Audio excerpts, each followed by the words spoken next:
আজ থেকেই প্রত্যেকের বাড়ি বাড়ি অন্নপূর্ণা যোজনার যে ফর্ম সেটা বিতরণ করা শুরু হয়ে গেছে। সরকারি আধিকারিকরা প্রায় প্রত্যেকের বাড়িতে যাচ্ছেন এবং এই মুহূর্তে এই ফর্ম দেওয়া শুরু করেছেন। আপনাদেরকে জানিয়ে দিই, এই মুহূর্তে হয়তো পর্যাপ্ত পরিমাণের ফর্ম না থাকায় আপনার বাড়িতে হয়তো আসেনি, তবে চিন্তা করবেন না, আগামী 1-2 দিনের মধ্যে আপনারাও কিন্তু এই ফর্ম পেয়ে যাবেন। আর 3 মাস তো সময় রয়েছে, চিন্তা করবেন না। যারা পাবেন না, অনলাইন থেকে ডাউনলোড করে নিতে পারবেন, আশা করি সমস্যা হবে না। এখন প্রশ্ন হচ্ছে 13 পাতার এই যে ফর্মটা, এটা আপনারা ফিল আপ তো করবেন, কিন্তু কী কী ডকুমেন্ট লাগবে আজকে এই ভিডিওতে সেই লিস্টটি আপনাদেরকে দেখাবো। কারণ বেশিরভাগ মানুষ, তারা সাধারণ মানুষ, ফর্ম হাতে পাচ্ছেন কিন্তু বুঝতে পারছেন না যে এই ফর্মের সঙ্গে কোন কোন জেরক্সগুলো দিলে ভালো হবে এবং কোন কোনগুলো দেওয়া উচিত। তাছাড়া ম্যাডাম অগ্নিমিত্রা পাল বর্তমানে একটা নতুন ঘোষণা করেছেন, আপডেট অনুযায়ী কোন কোন ডকুমেন্ট নাও লাগতে পারে সেটা আপনাদেরকে জানাবো। তবে কোন কোন ডকুমেন্টগুলো আপনাদের দিতে হবে সেই নিয়ে আমরা একটা লিস্ট বানিয়ে রেখেছি, চলুন এক এক করে আপনাদেরকে দেখিয়ে দিই। তো বন্ধুরা, এই মুহূর্তে অন স্ক্রিনে আপনাদেরকে একটা লিস্ট দেখাচ্ছি। দেখুন, এখানে অন্নপূর্ণা যোজনার ফর্ম ফিল আপের জন্য কী কী নথির প্রয়োজন পড়তে পারে, মানে কোন কোন নথিগুলো আপনারা এই যে ফর্মটা ফিল আপ করবেন এর সঙ্গে দেবেন। প্রথমে দেখুন, বলা হচ্ছে রেশন কার্ড। পরিবারের সকল সদস্যদের যে রেশন কার্ড, সেই রেশন কার্ডের জেরক্স আপনারা দেবেন, কারণ আপনারা জানেন ফর্মে দেওয়া রয়েছে রেশন কার্ডের আপডেট দিতে হবে। এরপরে আধার কার্ড, পরিবারের সকল সদস্যের আধার কার্ড কিন্তু আপনাকে দিতে হবে। আচ্ছা, ফর্মের যদি এই জায়গাটা আপনি দেখেন না, পরিবারের যিনি প্রধান রয়েছেন 4 নম্বরে দেখুন আধার কার্ডের নাম্বার, পরিবারের প্রধানের আধার কার্ডের নাম্বার লাগবে। সঙ্গে আবার 9 নম্বরটা দেখুন, পরিবারের প্রধানের আধার কার্ডের পাশাপাশি এই যে সদস্য 1, সদস্য 2 এরকম করে নিচের দিকে দেখুন এই যে আধার নাম্বার। তো সকলের কিন্তু আধার কার্ডের যে নাম্বারটা সেটা দিতে হবে, ফলে পরিবারের যে কটা সদস্য রয়েছে তাদের আধার কার্ডের নাম্বারটা দিয়ে দেবেন। এরপরে রয়েছে ব্যাংকের পাসবই, এই যে দেখতে পাচ্ছেন পরিবারের সকলের। তো ব্যাংকের পাসবইয়ের যে তথ্যগুলো, ব্যাংক অ্যাকাউন্টের নাম্বার বলুন বা আইএফএসসি কোড বলুন, এগুলো তো লেখার জায়গা রয়েছে ফর্মে, এগুলো লিখছেন। সঙ্গে পরিবারের যাদের যাদের তথ্য দিচ্ছেন তাদের ব্যাংক অ্যাকাউন্টের যে জেরক্স আর কি, সেই জেরক্সটা দেবেন। ভোটার কার্ড পরিবারের সকলের, তো পরিবারের যে সমস্ত প্রাপ্তবয়স্ক সদস্যরা রয়েছে তাদের ভোটার কার্ডের যে জেরক্সটা, ইপিক নাম্বার তো লাগবে, সেই জন্য ইপিক নাম্বারটা দেবেন, অর্থাৎ ভোটার কার্ডের যে জেরক্সটা সেটা দেবেন। এরপর জাতিগত শংসাপত্র, আপনি যদি এসসি এসটি ওবিসি হন, কোনো ক্যাটাগরি আপনার থাকে, সেটা আপনি অবশ্যই জেরক্স করে রাখবেন, সেই ডকুমেন্টটা অ্যাটাচ করে দেবেন এই যে ফর্মের সঙ্গে, ঠিক আছে, এই ফর্মের সঙ্গে অ্যাটাচ করে দেবেন। আর যদি আপনি জেনারেল হন তাহলে তো আপনার প্রয়োজন নেই, আপনি নাতে ঠিক করে দিলেন, কোনো সমস্যা নেই।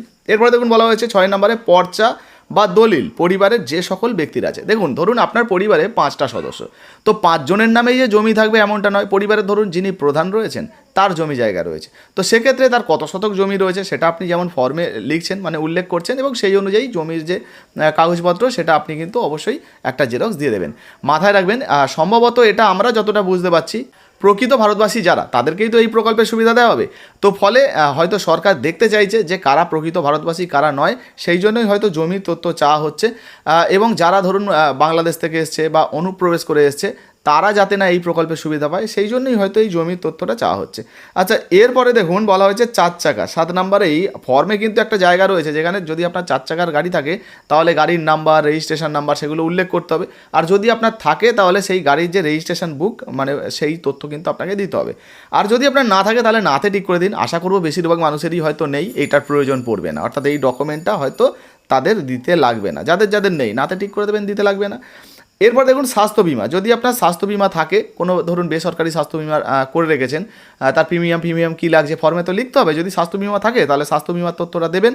আর যদি আপনার স্বাস্থ্যসাথী কার্ড থাকে, ধরুন সরকারি স্বাস্থ্যসাথী কার্ড আছে, তাহলে স্বাস্থ্যসাথী কার্ডের জেরক্সটা দিয়ে দেবেন। আর আপনি তখন ফর্মের ওই যে জায়গায় স্বাস্থ্য বিমা রয়েছে ওখানে সরকারি লিখে দেবেন, ব্যাস হয়ে গেল, আর কিছু লেখার দরকার পড়বে না। এরপর প্যান কার্ড, পরিবারের যে সমস্ত ব্যক্তির প্যান কার্ড আছে তাদের প্যান কার্ডের যে নাম্বারটা তো ফর্মে লিখতে হবে, সেই জন্য প্যান কার্ডের জেরক্সগুলো দিয়ে দেবেন। এরপরে শিক্ষিত সদস্যদের শিক্ষাগত যোগ্যতা, দেখুন এখানে কি বলা হয়েছে যে শিক্ষাগত যোগ্যতার প্রমাণপত্র হিসাবে ধরুন আপনার পরিবারে আপনার 2টো সদস্য শিক্ষিত, কেউ ধরুন 8 পাস, কেউ মাধ্যমিক পাস, তো তাদের যে সার্টিফিকেট সেইটা পারলে একটা করে জেরক্স দিয়ে দেবেন। আর যদি থাকে আর কি দেবেন, যদি ধরুন বহু পুরনো হয়ে গেছে আপনার কাছে নেই সেক্ষেত্রে বাদ দিন, কিন্তু চেষ্টা করবেন থাকলে দেওয়ার। এরপর দেখুন বলা হয়েছে কিষাণ ক্রেডিট কার্ড, যদি থেকে থাকে, যদি আপনাদের পরিবারে কারো কিষাণ ক্রেডিট কার্ড থেকে থাকে সেক্ষেত্রে কিন্তু আপনারা সেই কিষাণ ক্রেডিট কার্ডের যে জেরক্সটা সেটা দিয়ে দেবেন। এসআইআর 2026-এ নাম বাদ থাকলে ট্রাইব্যুনালি নথি, আপনি ট্রাইব্যুনালে আবেদন করেছেন সেক্ষেত্রে তার নথি আপনাকে দিতে হবে। আর যদি আপনি ধরুন এই যে এসআইআরের তালিকায় আপনার নাম উঠে গেছে, আপনার ক্ষেত্রে এই ধরনের কোনো সমস্যা নেই, তাহলে আপনি তো এমনিতেই প্রযোজ্য নয়তে ঠিক করলেন, আপনার এই ধরনের কোনো ডকুমেন্ট দেওয়ার প্রয়োজনই নেই, ঠিক আছে, মানে এটাও তখন দিতে হবে না। আর বেশিরভাগ মানুষের কিন্তু হয়তো এটা লাগবে না। এরপরে বলা হয়েছে শিশু সদস্য কোন স্কুলে পড়ে তার বিবরণ। তো ধরুন কোনো আপনার গ্রামের প্রাইমারি স্কুলে পড়ে, সেই স্কুলের যদি কোনো রেজাল্ট থাকে বা অ্যাডমিশনের যদি কোনো কপি থাকে সেটা আপনি দিয়ে দেবেন। যদি না থাকে তাহলে তার কিছু করার নেই, যদি থাকে দিয়ে দেবেন। এরপরে দেখুন বলা হয়েছে কম বয়সী শিশু সদস্যের টিকাকরণের বিবরণ। এই যে টিকাকরণের বিষয়টা ম্যাডাম অগ্নিমিত্রা পাল কিন্তু তিনি জানিয়েছেন, একটা তথ্য অনুযায়ী আমরা দেখছিলাম, আমাদের কাছে খবর এসছে যে তিনি বলছেন যে ভ্যাকসিনেশনের যে আপডেটটা এটার কিন্তু তেমন একটা প্রয়োজন নেই, ভবিষ্যতে হয়তো এটা উঠে যেতে পারে বা হয়তো কারেকশন করা হতে পারে। তবে এই মুহূর্তে যেহেতু ফর্মে দেওয়া রয়েছে, আপনার কাছে থাকলে অবশ্যই সেন্টারের যে কার্ড হয় না, যে টিকা কোন সময় কী টিকা দেওয়া হয়েছে, সেই কার্ডের একটা জেরক্স দিয়ে দেবেন। এরপরে আপনি কোন প্রকল্প, ধরুন উজ্জ্বলা যোজনার প্রকল্পের সুবিধা পাচ্ছেন, কিষাণ সম্মান নিধির টাকা পাচ্ছেন, বলা হয়েছিল না যে প্রকল্পের সুবিধা পাচ্ছেন সেই প্রকল্পের বিবরণ দেবেন। তো যদি আপনার কোনো ওই প্রকল্পের ডকুমেন্ট থাকে সেটা আপনি দেবেন, যদি না থাকে দেওয়ার দরকার নেই, আপনি শুধু প্রকল্পের উল্লেখ করে দিলেন এবং অ্যাপ্লিকেশান যে আইডি নাম্বার সেগুলো লিখে দিলেও হবে। অ্যাপ্লিকেশান আইডি নাম্বার বলুন বা ডিটেলস বলুন, তার একটা স্ক্রিনশট নিয়ে নিতে পারেন, সেটাও আপনি ডকুমেন্ট হিসেবে দিতে পারেন। আশা করি এই বিষয়টায় তেমন কোনো সমস্যা হবে না। এরপর দেখুন বলা হয় যে সরকারি চাকরি বা পেনশনভোগী হলে বিবরণ যদি থাকে। দেখুন, যদি কোনো মহিলা সরকারি চাকরি করে বা পেনশন পান, তিনি কিন্তু এই প্রকল্পে আবেদন করে সুবিধা পাবেন না, কিন্তু আপনার পরিবারের কোনো সদস্য পায়, তাহলে আশা করি আপনার সমস্যা হবে না। এবার ধরুন কোনো সদস্য পেনশন পাচ্ছেন, সেক্ষেত্রে সেই সদস্যর পেনশন সদস্য নাম্বার এবং স্লিপটা যেটা সেটা যুক্ত করে দেবেন। এরপরে দেখুন বলা আছে ইনকাম ট্যাক্স প্রদানকারীর বিবরণ। যদি আপনার পরিবারে কেউ ইনকাম ট্যাক্স দিয়ে থাকেন, মানে আইটিআর ফাইল করে থাকেন বা ইনকাম ট্যাক্স দিয়ে থাকেন, তো সেক্ষেত্রে তার যে ট্যাক্স দেওয়ার যে বিবরণগুলো সেগুলো কিন্তু আপনারা দিতে পারেন, যদি কোনো ডকুমেন্ট থাকে সেগুলো কিন্তু দিতে পারেন। আর যদি কোনো মহিলা তিনি নিজে ইনকাম ট্যাক্স দেন এবং তিনি অন্নপূর্ণা যোজনায় আবেদন করবেন ভাবছেন, তাহলে কিন্তু আপনি আবেদন করতে পারবেন না, আপনি কিন্তু টাকা পাবেন না। আবারও বলছি, ফর্মে ইনকাম ট্যাক্সের কিন্তু কোনো ডকুমেন্ট চাওয়া হয়নি, তবে তারপরেও যদি আপনার থাকে সেটা আপনি নিজে থেকে দিতে পারেন।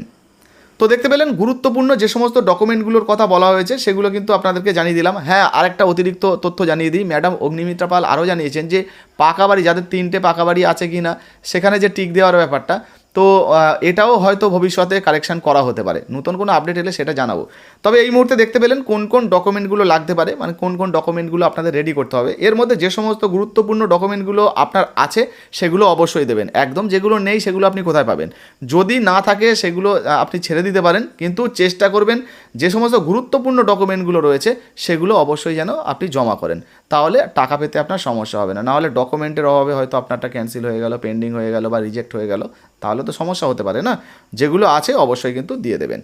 তো এই মুহূর্তে এই ভিডিওটা আপনি কোন জেলা থেকে দেখছেন, অন্নপূর্ণা যোজনার ফর্ম আপনি ফিল আপ করেছেন কিনা অবশ্যই লিখে জানাবেন। আর হ্যাঁ, যে সমস্ত বন্ধুরা আমাদের ভিডিওগুলো দেখছেন, প্রচুর মানুষ রয়েছেন যারা উচ্চ শিক্ষিত রয়েছেন, তো আপনাদের যদি মনে হয় যে দাদা এই জায়গাটায় আপনার একটু এইটা বললে, এই ডকুমেন্টের বিষয়টা বললে ভালো হতো বা এইটা হয়তো আপনি মিস করে গেছেন, তো অবশ্যই কমেন্ট সেকশনে কমেন্ট করবেন। আপনার কমেন্ট দেখে হয়তো অন্য কেউ উপকৃত হতে পারে।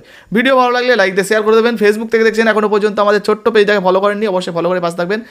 আর যারা ফেসবুক থেকে দেখছেন আমাদের ইউটিউব চ্যানেলটিকে সাবস্ক্রাইব করেননি, ওই সিএসডিএল লিখে সার্চ করলে প্রথমেই চলে আসবে, অবশ্যই কিন্তু সাবস্ক্রাইব করে নেবেন। ধন্যবাদ।